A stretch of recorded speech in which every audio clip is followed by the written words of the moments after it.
Hello mga ka-Forex. Once again, welcome to my live trading. So ngayon po nag-aantay tayo mag 8:30 no. So 1 minute to go. Magkakaroon ng news. Ang news natin tonight is CPI, Consumer Price Index. So USD ito no, yeah, USD ang impact. So 1 minute na lang, less than a minute. So makikita natin yung takbo ni market. So ito lambat ni Forex King yung pinatatakbo ko na copy trade. So meron na siyang tatlong orders. So hopefully na mag-favor yung yung market trend natin. So kung papansinin niyo, ito po yung ating chart.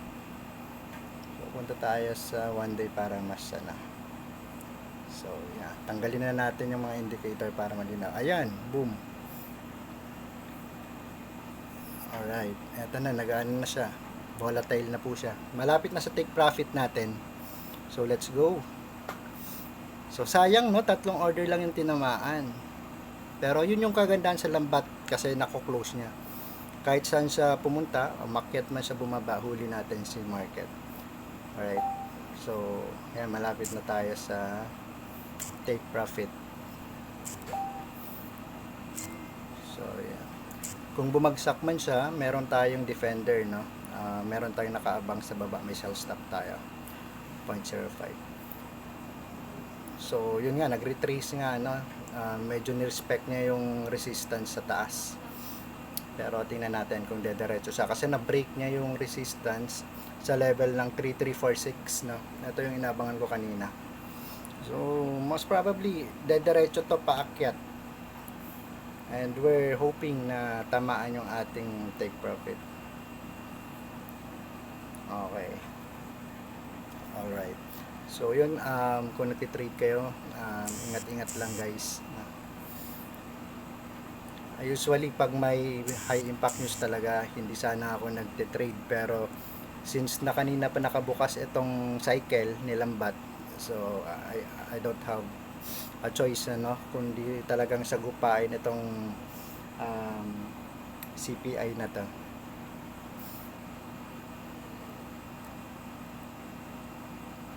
So yeah, we're running good. So na-break niya na po yung yung resistance sa 3346 level sa 1 hour chart.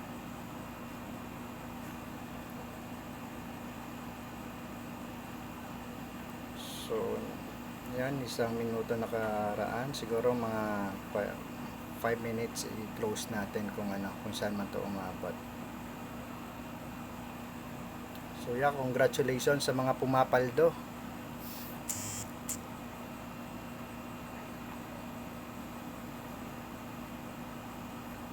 So shout out sa Mafex community. Shout out po sa inyo. Shout out din po sa Mana Forex community. Yeah, yung mga copiers po natin dyan. KVB, VT Markets. Yeah, shout out po sa inyo.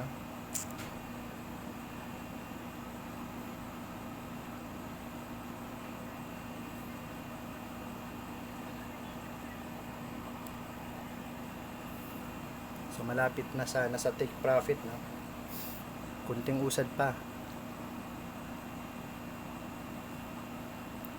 So silambat po no, silambat ni Forex King, ang portfolio nito gold lang yung tinitrade niya. Kasi doon yung mabilis kumita Doon din yung volatile yung market. So silambat literal na lambat no, net.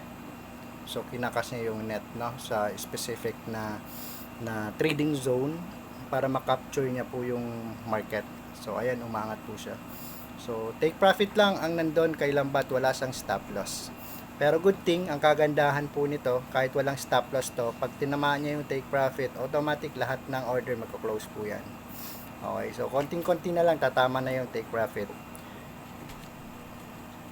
Pag hindi tumama to, tayo tatamaan.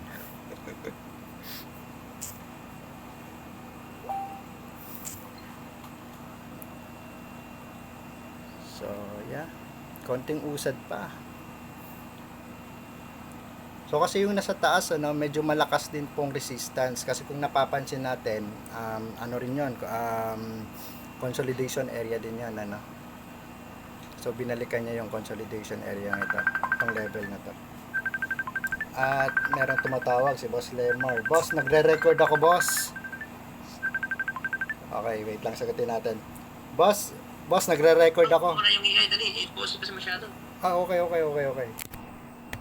Sige, dali.